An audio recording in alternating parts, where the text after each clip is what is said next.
I wasn't looking for Tartaria when I found it. I wasn't looking for empires or erased civilizations or forbidden maps. I was looking at a day, May 19th, 1780, a date that appears ordinary in history books, a footnote at best, a curiosity, and yet something about it refuses to stay quiet, because on that day, the sky went black.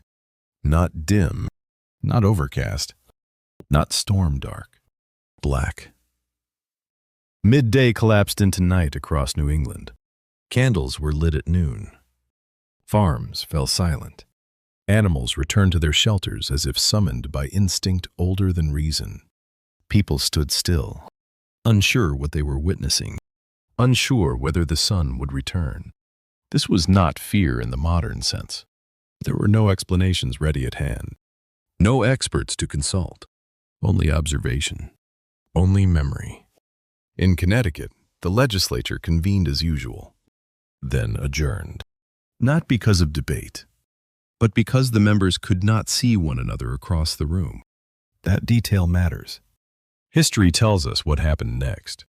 It always does. The same language of space. Then they vanish. Burned, dismantled, reclaimed, rewritten as spectacle. We are asked to believe these structures were illusions, stage sets for optimism, architectural theater. But theater does not require foundations sunk deep into the earth. It does not demand precision that survives demolition. It does not echo the grammar of temples. And the people who walked these grounds did not speak as if they were visiting fantasies. They described awe, disorientation, a sense of entering something older than themselves, something already finished. No records show a learning curve, no visible mistakes, no awkward transitions from small to large, just arrival, then absence. If these fairs were exhibitions, what exactly was being exhibited? And if they were veils, what stood behind them before the curtain fell? History moves quickly past these questions, as if lingering would be impolite. But the buildings remain, in fragments, in photographs, in proportions that refuse to feel modern. They wait. When we slow the lens, another discomfort appears.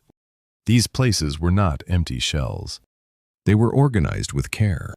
Entrances aligned to axes, avenues widened toward focal points, water placed where sound would soften space, stairs rising at measured intervals, never rushed. This is not how temporary worlds are made. At the world's fairs, people did not wander randomly. They were guided by geometry, by sightlines, by a sense of procession. The buildings spoke to one another. Across courtyards, across reflecting pools, across distances too large for coincidence. Official accounts tell us these designs were eclectic, borrowed styles, revived classics, a playful mixing of old forms. But play does not repeat itself with such discipline. The same ratios appear again and again, the same balance between vertical lift and horizontal calm. The same quiet authority in columns that do not strain upward, but settle into place, as if they belong there already. This language predates the fairs. It belongs to an older habit of building, one learned slowly, passed hand to hand, measured not in blueprints, but in memory. And yet, these structures arrive suddenly in the record, as if summoned. Consider the labor, the stone, the ornamentation, the sheer coordination required. In an era we describe as transitional, fragmented, still unsure of itself, we see moments of complete coherence. Then the coherence ends. After the fairs, architecture changes tone. Buildings become narrower, cheaper, less patient. The great halls do not return. It is said the fairs were dreams of a future world. But dreams usually exaggerate what we know. They do not introduce disciplines we cannot sustain. So where did this discipline come from? Why does it appear fully formed, only to retreat again?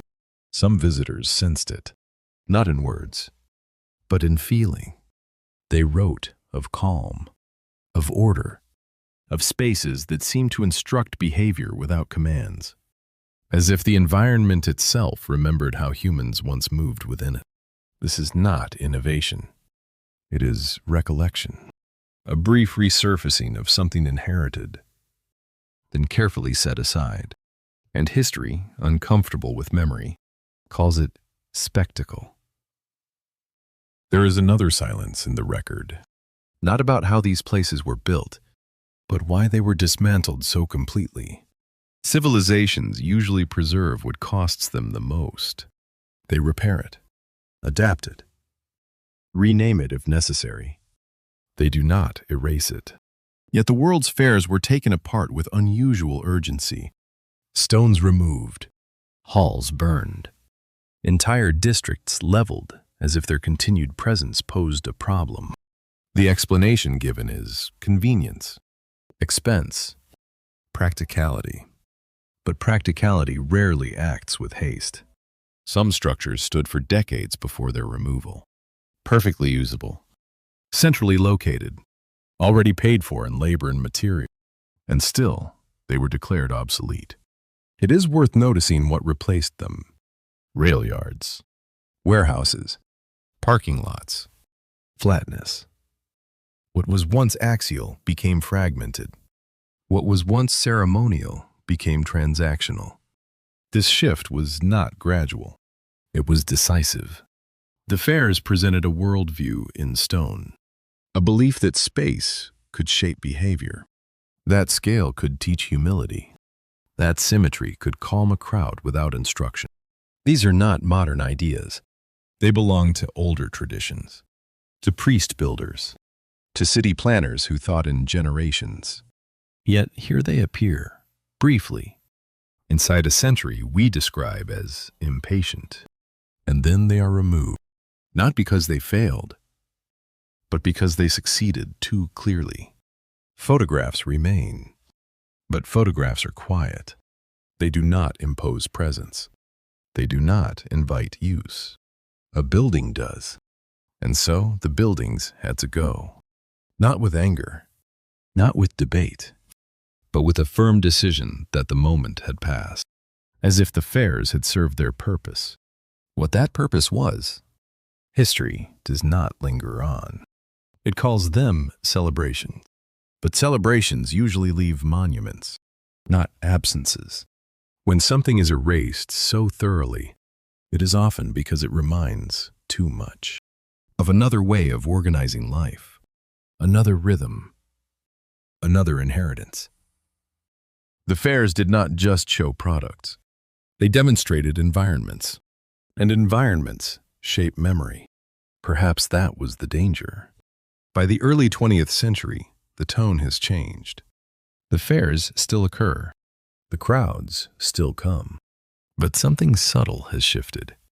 The architecture grows thinner, less confident, more decorative than structural. Where earlier halls felt anchored, later ones feel dressed. This is often explained as evolution, as modern taste, as efficiency.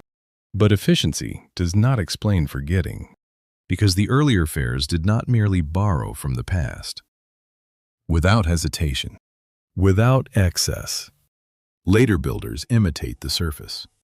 The arches remain but lose their gravity. The domes persist but no longer command silence. It is the difference between ritual and costume. And rituals, once broken, are difficult to restore. There are no records describing a transition of knowledge. No guild dissolutions. No debates about abandoning old methods. The tradition simply stops appearing, as if the hands that remembered how to place stone, how to proportion void and mass, were no longer present, or no longer permitted to build. This absence matters, because knowledge rooted in craft does not vanish overnight. It erodes slowly, across generations. But here, the erosion feels abrupt. The fairs of the earlier era carry a composure that later societies struggle to replicate. Even with more machines, more power, more resources. This should trouble us, not because it implies secret forces, but because it suggests discontinuity, a break in inheritance. The fairs appear now less like beginnings and more like conclusions, last performances of an older grammar, staged just long enough to be documented. Afterward, architecture becomes functional, transactional, temporary in spirit, even when built to last. Quietly fades. What replaces it is not announced. It simply arrives. Steel frames, rectangular grids, speed over ceremony. The fairs, once framed as visions of the future, begin to look more like echoes of a past that was already slipping away. Not invented, remembered. Briefly, there is a final discomfort that history rarely addresses. If these fairs were expressions of progress, why do they feel so out of place in the timeline that surrounds them? Before them, cities struggle. After them, cities simplify. But during the fairs, order appears. Not the order of control, the order of understanding. The grounds were not chaotic. They were calm, measured, legible. People from different regions, languages, and customs moved through them with little friction. They understood where to walk, where to gather, where to pause. This kind of clarity is not accidental. It comes from long familiarity with human movement, with crowd behavior observed over centuries. Yet the official narrative insists these spaces were imagined quickly, designed on paper, executed by a modern world inventing itself in real time. That explanation feels thin, because invention stumbles. It leaves traces of uncertainty. The fairs do not. They feel like reenactments, not of a specific city, but of a way of building cities. A memory carried just beneath the surface, brought forward for a moment, then deliberately retired. After the fairs, the public is told to look forward, to embrace speed, to accept efficiency as beauty. The older language of space is labeled nostalgic, impractical, too heavy.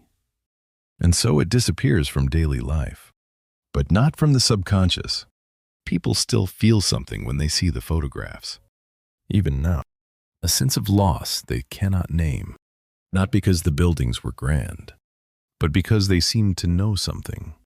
Something about scale, about time, about how long a human life is meant to feel when placed inside stone. The fairs did not invent that knowledge. They displayed it, quietly, briefly, then closed the gates. What remains, in the end, is not proof. It is pattern. Across nations, across oceans, across cultures that supposedly developed in isolation. The same composure appears, the same restraints, the same confidence in proportion. World's fairs did not argue for this. They did not explain it. They simply showed it. And then they removed it. History prefers clean stories. Progression, improvement, replacement. The fairs complicate that comfort. They suggest that something coherent existed before the modern rush, something capable of organizing space without noise, without excess, without urgency. Not advanced, just complete. When we call these structures temporary, we protect ourselves from their implications. Because if they were not temporary, if they were expressions of an older continuity, then the question becomes uncomfortable. What else have we mistaken for beginnings when they were actually endings? The fairs may have been exhibitions, but perhaps not of the future. Perhaps they were mirrors, held up briefly, then lowered, showing a civilization what it had inherited just before choosing to forget. There are no conclusions carved in stone, no final declarations. only remains, photographs, foundations that still refuse to feel accidental, and a silence in the archives where explanation should be. That silence is not empty. It is deliberate. And it asks us, gently, to look again. There is a temptation at this point to resolve the tension, to name what was lost, to explain why it vanished. But history rarely offers such closure. What it leaves instead are thresholds. The world's fairs sit at one of them. On one side, a world that built slowly, that trusted proportion more than speed, that believed permanence was a responsibility, not a burden. On the other, a world that learned to move quickly, to replace rather than repair, to measure success in output, not continuity. The fairs mark the crossing, not announced, not debated, simply enacted. For a brief moment, the older language was spoken aloud, in stone, in water, in silence between structures. Then it was folded away. What followed was not collapse. It was forgetting. The knowledge did not explode or disappear in fire. It was set down, left unused, allowed to become strange. This is how traditions truly end. Not through destruction, but through disuse. The fairs did not teach people something new. They reminded them of something old, just long enough to be recognized, not long enough to be reclaimed. And so they remain difficult to place, too composed for improvisation, too brief for continuity, too familiar to feel invented. They do not accuse. They do not persuade. They simply exist, out of time, out of explanation. Perhaps that is why they still unsettle, because they suggest that history is not a straight line, but a series of remembered and forgotten worlds, overlapping, interrupting, and sometimes, briefly, revealed.